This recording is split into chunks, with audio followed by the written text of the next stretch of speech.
নফস বড় হারামি। শয়তান এত হারামি না, নফস যত হারামি। আমার সাথে যেটা আছে আমার ভিতরে, এটা যত হারামি, শয়তান এত হারামি। শয়তান অনেক দুর্বল, এটা অনেক সবল, এটা অনেক সবল। আল্লাহ তাআলা কোরআনুল কারীমে স্পষ্ট বলছে শয়তানের সমস্ত চক্রান্ত দুর্বল, দাঈফা। ইন্না কাইদাশ শাইতানি কানা দাঈফা। শয়তানের সমস্ত চক্রান্ত কি? দুর্বল। কিন্তু নফসের ব্যাপারে আল্লাহ তাআলা বলছেন ইউসুফ আলাইহিস সালামের জবানে, ইন্নান নাফসা লাআম্মারাতুম বিসসু ওয়া মা উবাররিউ নাফসি। কোনোভাবেই, আমি নবী, আমি আল্লাহর নবী, ইউসুফ আলাইহিস সালাম আল্লাহর নবী, কিন্তু তবুও তিনি বলতেছেন কোনোভাবেই আমি আমার নফসকে নিরাপদ মনে করি না। ওই বড় হারামি, ওই বড় হারামি। ইন্নান নাফসা লাআম্মারাতুম বিসসু, নিশ্চয় নফস প্রচন্ডভাবে, আম্মারা মুবালাগা, প্রচন্ডভাবে প্রেসার দেয়। একটা নারী চোখ নিচের দিকে নামাইয়া রাখা আর তাকাইয়া থাকার মধ্যে ব্যবধান দেখেন। অর্থাৎ মোবাইলের অশ্লীল ছবি একবার চোখ নামাইয়া না দেখবো না, দেখা যাবে ভিতরটা আটলান্টিক মহাসাগরও এত ঢেউ ওঠে না। কলিজাটার ভিতরে যে পরিমাণ ছিঁড়া যাইতেছে, আহারে দেখা লাই, একটা নজর দেখিয়া ফেলি, দেখিয়া ফেলি। তাকাইছে, দিল ঠান্ডা, বেড়ি চাইতে আছে, উলঙ্গ ছবি দেখতেছে, নর্তকীর নাচ দেখতেছে। হ্যাঁ, মানে নফস বড় হারাম, বড় খতরনাক। 24 ঘন্টা এটা গুনাহের প্রেরণা দেয়। ফাআলহামাহা ফুজুরাহা ওয়া তাকওয়াহা। এই নফসের প্রথম ইলহাম গুনাহের প্রতি। ওয়া নাফসিন ওয়া মা সাওয়াহা ফাআলহামাহা ফুজুরাহা ওয়া তাকওয়াহা। প্রত্যেক মানুষের অন্তরের, নফসের, মনের প্রথম চাহিদা কি? গুনাহ। বলেন, প্রথম চাহিদা কি? গুনাহ। গুনাহ নফসের প্রথম ইলহাম, ইলহাম করে নফস গুনাহ। এরপরে ওয়া তাকওয়াহা।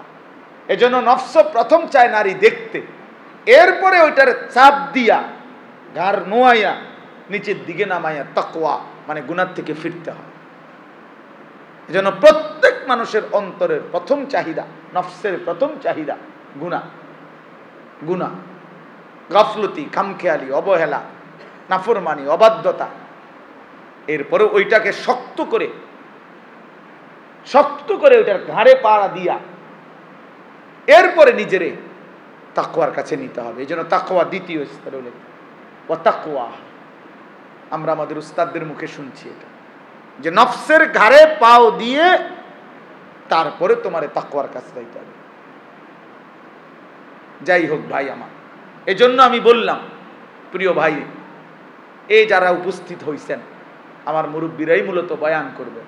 আল্লামা মুফতি দেলাওয়ার হুসাইন দামাত বারাকাতুহুম, কত বড় ব্যক্তিত্ব, এটা আমি বুঝাইতে ঘন্টাখানিক লাগবে, 1 ঘন্টা লাগবে। উনি কে এটা বুঝা।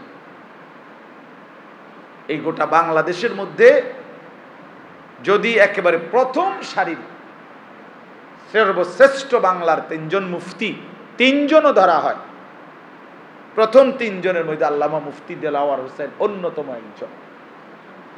শেখুল ইসলাম আল্লামা তাকি উসমানী দামাত বারাকাতুহুমের হাতে গড়া শাগরিদ। আমি 24 সাল, গত বছর অক্টোবর মাসে 6 দিন ছিলাম করাচি, তাকি উসমানী সাহেব হজরতের মাদ্রাসায় বেড়াইতে গেছিলাম। ওইখানে ও 6 দিনে তো বহুত উস্তাদদের সাথে দেখা হয়েছে।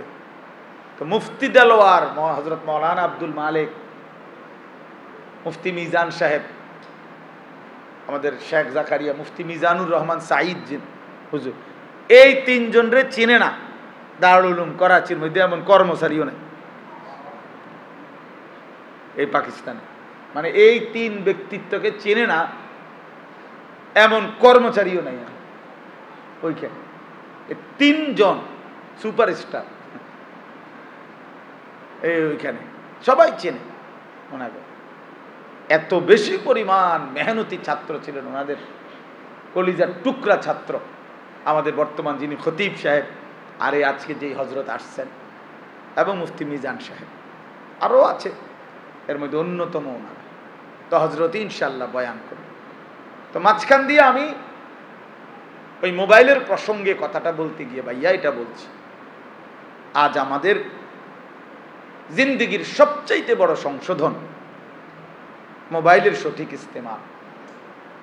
এটা কত যুবক, কত ছেলে, কত মেয়ে, কত নারী, কত বিবাহিত স্ত্রী, কত ঘর, কত সংসার পুরায় দিছে, কত জীবন পথের ফকির বানায় দিছে, কত নারীর জীবন সর্বশান্ত করে দিছে, কত নারী বেইজ্জতি হইছে, কত নারী ধর্ষিতা হইছে, কত নারী কত লম্পটের খপ্পরে পড়ে সর্বশান্ত হইছে, ইজ্জত হারাইছে, সম্মান হারাইছে, ঘর হারাইছে।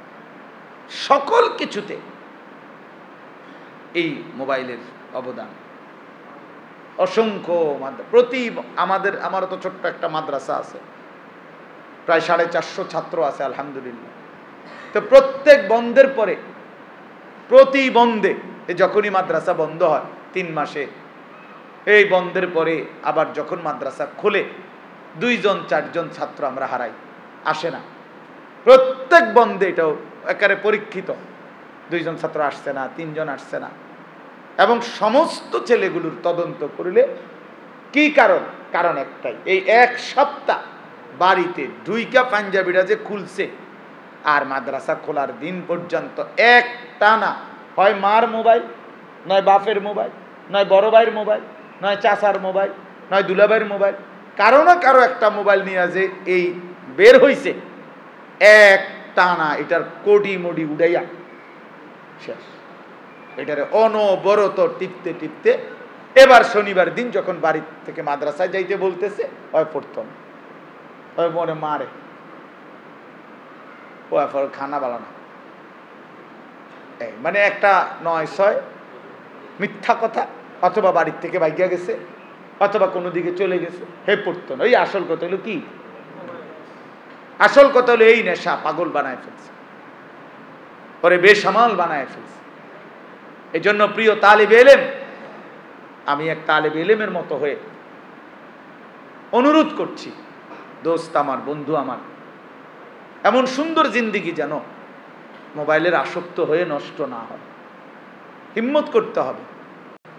এই জীবন কুকুরের চেয়ে, ইন তাহমিল আলাইহি ইয়ালহাস আও তাতরুকহু ইয়ালহাস।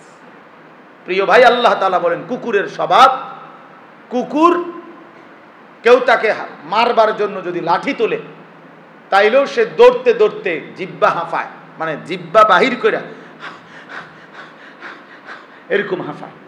আও তাতরুকহু ইয়ালহাস, আবার যদি তাকে ছেড়ে দেয় তো দাঁড়ানো থাকতেও দাঁড়াইয়া দাঁড়াইও জিহ্বা লম্বা করে হাঁফায়, দাঁড়াইয়া দাঁড়াইও জোরে জোরে নিঃশ্বাস ফেলে জিহ্বা বের করে এমন এমন, অর্থাৎ পেয়েও অতৃপ্ত, না পেয়েও অতৃপ্ত। এই জন্য জিন্দিগির এই ইসলাহি মজলিসের মেন ফিকির এই ফিকির, এই কথাইটাই।